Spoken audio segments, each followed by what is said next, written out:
If you teach math, you've probably had this moment. You set up a group activity, you walk over to help one table, and by the time you turn around, two other groups have completely stopped doing math. One group is talking about lunch, another is waiting for you to come save them, and you think, I can't be everywhere at once. That moment captures something bigger. You have 30 kids in front of you all over the map. Some are 2 grade levels behind, others are ready to move on. And you're one person trying to reach all of them.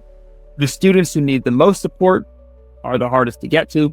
And every day you can't get to those students, the gap grows a little bit wider. Meanwhile, you're exhausted, not because you're doing it wrong, because you're doing the work of 5 people.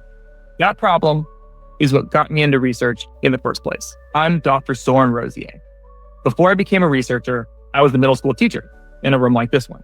I lived this, but I spent the past decade at Stanford's Graduate School of Education studying one question. How do we actually get students helping each other in ways that produce real learning? Not just turn to your neighbor, but real structured peer coaching that moves the needle. I've watched schools throw everything at this problem. Adaptive software that promises personalized learning, but in practice, kids click through screens while the teacher loses visibility into what's actually happening. Intervention blocks and pull-out programs that help a handful of students, but can't scale to the dozens who need it.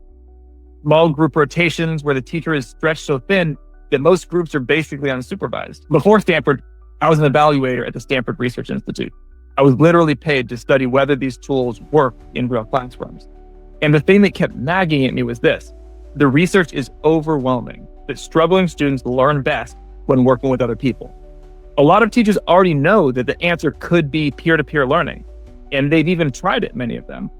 But it usually falls apart because nobody taught them or their students how to do it well. The strong students give away answers, the struggling students sit and watch, and the whole thing feels chaotic. And there's no way to know if anyone is actually learning anything. That's what we spent 10 years solving at Stanford. We developed a way to train every student in the class to be an effective peer coach. Not an answer giver, but a real coach.